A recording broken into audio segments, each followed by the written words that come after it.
செய்ய முடியாதுன்ட்டா டார்ச்சர் பண்ணி அவங்கள சாகடிப்பாங்க. முதல்ல பெரிய பெரிய ஆட்கள்லாம் தொடங்கி அப்படி செய்ய ஆரம்பித்தாங்க. பயங்கரமான ஒரு உபத்திரவத்தின் காலம். நிறைய பேர் அவங்க உயிரையே கொடுத்தாங்க, ரத்த சாட்சியாக மாறித்தாங்க. சிலர் அந்த இடத்த விட்டு ஓடி போயிட்டாங்க. பிறகு வந்தாங்க.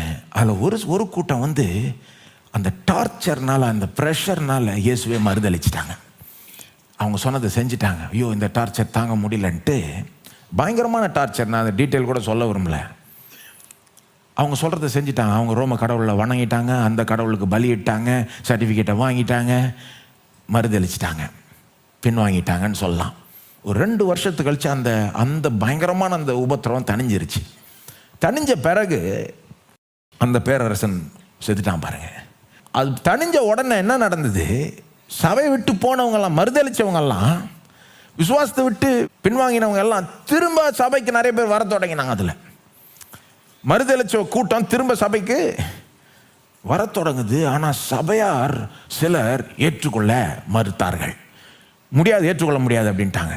இது மறுதளிச்ச கூட்டம், இது கோலத்தனமான கூட்டம், இது பயங்கரமான பாவத்தை செஞ்ச கூட்டம். இது இயேசுவை விட்டு போனது மட்டும் இல்லை, அந்த கடவுளை போய் வணங்கி அந்த கடவுளுக்கு பலியிட்டு சிலர்லாம் இயேசுவை சபிச்சு இப்படிலாம் பண்ணி சர்டிஃபிகேட் வாங்கி இப்படி போன கூட்டத்தை நம்ம ஏற்றுக்கொள்ளவே கூடாது. சில பாவங்களுக்கு மன்னிப்பே கிடையாது அப்படின்னு சொன்னாங்க ஒரு கூட்டம்.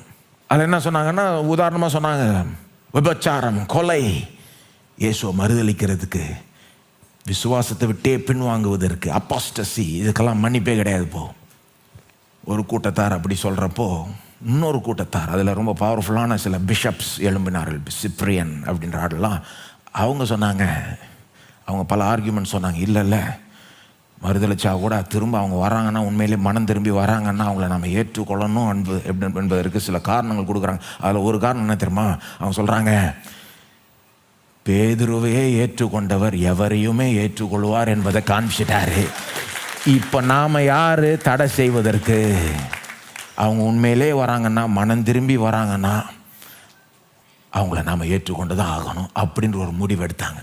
அதனால் பெரிய ஒரு பிரச்சனையே ஆச்சு சபைக்குள்ளே. இவங்களுக்கும் அவங்களுக்கும் ஒரு ஆர்கியூமெண்ட்டு ரொம்ப காலமாக போயிடுச்சு. பேதுருவை ஏற்றுக்கொண்டவர் எவரையுமே ஏற்றுக்கொள்வார்.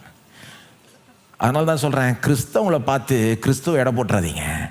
ஏங்க, கிறிஸ்தவர்கள் மாதிரி இல்லைங்க. கிறிஸ்தவர்கள் தான் கிறிஸ்துவ போல இருக்கணும். ஆனால் இல்லை, கிறிஸ்தவர்கள் நாங்கள் சாதாரண மக்கள் தான். எங்களை ரொம்ப பார்க்காதீங்க, கிறிஸ்துவ பாருங்க, அவர் வேற லெவல், அவர் தான் எங்களுடைய மாடல்.